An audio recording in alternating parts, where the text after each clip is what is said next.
It's an honor to come to speak tonight in front of so many pioneers, leaders for the China's democratic movements and student movements more than 30 years ago. And this is a special day, and we gather together to commemorate the courageous people who lost their lives 33 years ago. And I never forget those days when we were in Tianamen Square.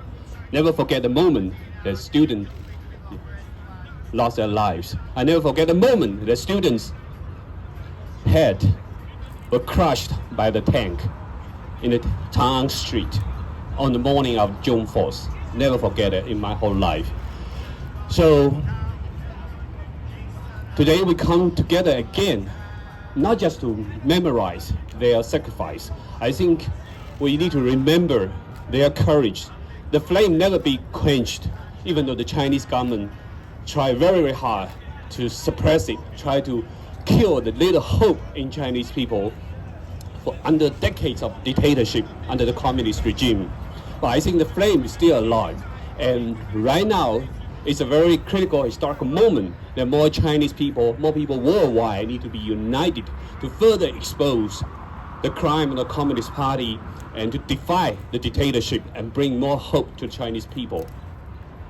And to me, it's very obvious in the last few months what the Chinese Communist Party did to the Chinese people in Shanghai, in Changchun, in many places that were forced into hard lockdown. It's very clearly the Chinese government never take Chinese people's lives as they proclaim to be serving the Chinese people, want to care about Chinese people's lives. It was pure lie.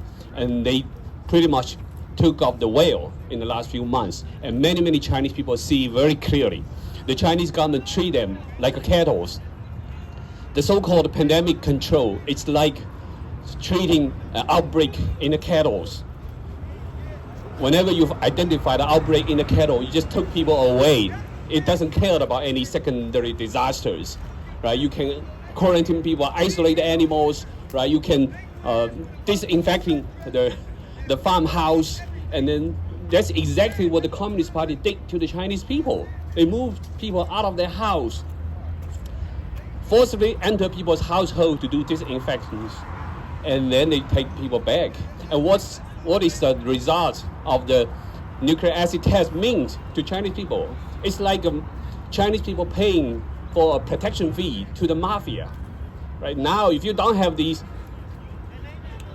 negative result from the nuclear acid test, you may not even be able to get out of your house.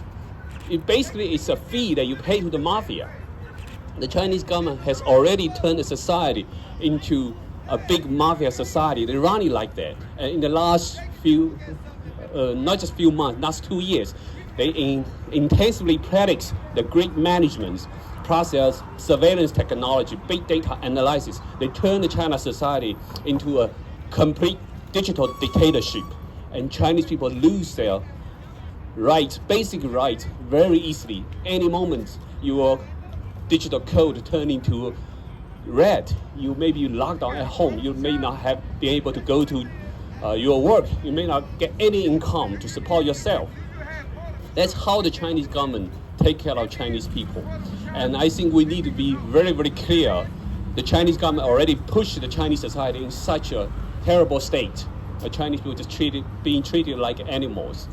And so now I think more and more Chinese people waking up.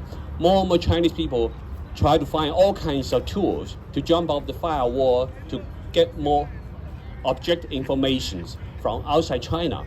And we see a huge surge of Chinese people who do jumping firewalls every day. And especially last few months, the surge of the internet servers who seek tools to get over the firewall increased tremendously.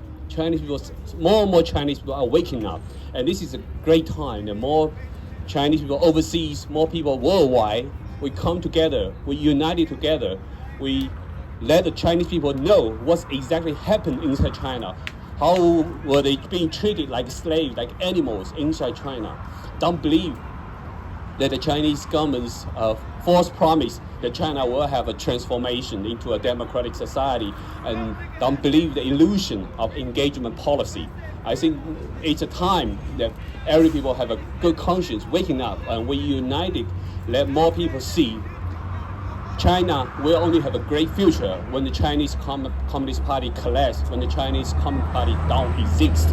And I think we get it together this year in this special time is particularly meaningful. And what we do, we will further spread the words worldwide and let more people know that the Chinese people are not alone. People worldwide are supporting them. And I really encourage more people to further spread the message from tonight's different speech. And I also want to add a little advertisement for tomorrow event. Tomorrow lunchtime from 11 to 1 o'clock, there will be another gathering in the Rockville Town Square in Maryland.